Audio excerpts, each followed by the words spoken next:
সুপ্রিয় দর্শক মণ্ডলী, আজ 4 জুলাই 2025 শুক্রবার 20 আষাঢ়। জানাচ্ছি পত্রিকাগুলোর প্রধান শিরোনাম।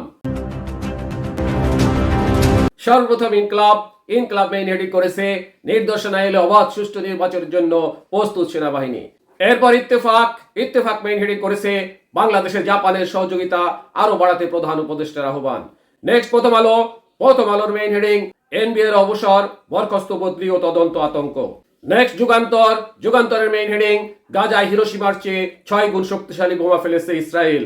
এরপর ভোরের কাগজের মেইন হেডিং, পিআর পদ্ধতি চায় যোগ্যতাহীনরা, জনগণ চায় ব্যালটে ভোট।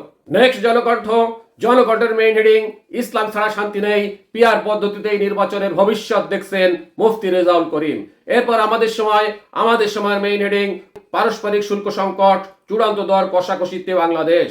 নেক্সট যাই দিনের মেইন হেডিং, দাবানলে পুড়ছে গ্রিস, নিয়ন্ত্রণের হিমশিম খাচ্ছে দমকল বাহিনী।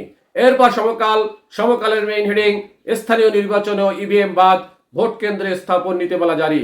নেক্সট কালের কণ্ঠের মেইন হেডিং, চালের দামে দিশেহারা ভোক্তা। এরপর মানব জমিনের মেইন হেডিং, মব সন্ত্রাস চলছেই, নিষ্ক্রিয় প্রশাসন, এই মৃত্যুর দায় কার। নেক্সট বিবিসি নিউজের মেইন হেডিং, সন্ত্রাসবাদী সন্দেহে মালয়েশিয়ায় আটক 36 বাংলাদেশের, তথ্য জানতে চাইবে ঢাকা।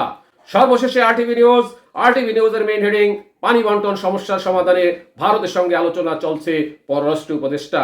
শুনলেন পত্রিকাগুলোর প্রধান শিরোনাম। চলে যাচ্ছি একটি সংবাদের বিশ্লেষণে।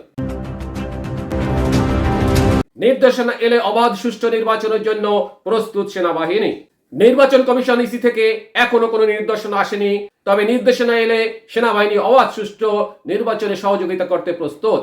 গত বৃহস্পতিবার দুপুরে রাজধানীর বনানীতে সেনা সদরে আয়োজিত এক সংবাদ সম্মেলনে কথা বলেন মিলিটারি অপারেশন পরিদপ্তরের স্টাফ কর্নেল শফিকুল ইসলাম।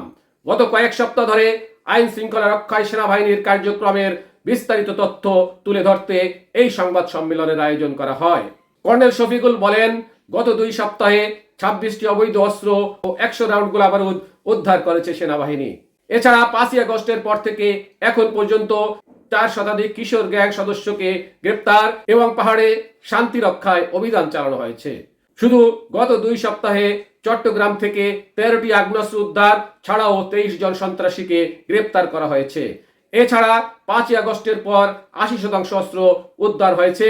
আগের তুলনায় আইন শৃঙ্খলা পরিস্থিতি বর্তমানে অনেকটাই নিয়ন্ত্রণে আছে জানিয়ে তিনি বলেন, যে কোনো অপ্রীতিকর ঘটনার বিরুদ্ধে সেনাবাহিনী সোচ্চার আছে এবং থাকবে। এছাড়া গুমের সঙ্গে জড়িত সেনা সদস্যদের প্রসঙ্গে কর্নেল শফিকুল ইসলাম বলেন, গুমের ঘটনায় সেনাবাহিনীর কোনো সদস্যের সংশ্লিষ্টতা প্রমাণিত হলে তার বিরুদ্ধে আইনগত ব্যবস্থা নেওয়া হবে। সাথে থাকার জন্য ধন্যবাদ। আসসালামু আলাইকুম।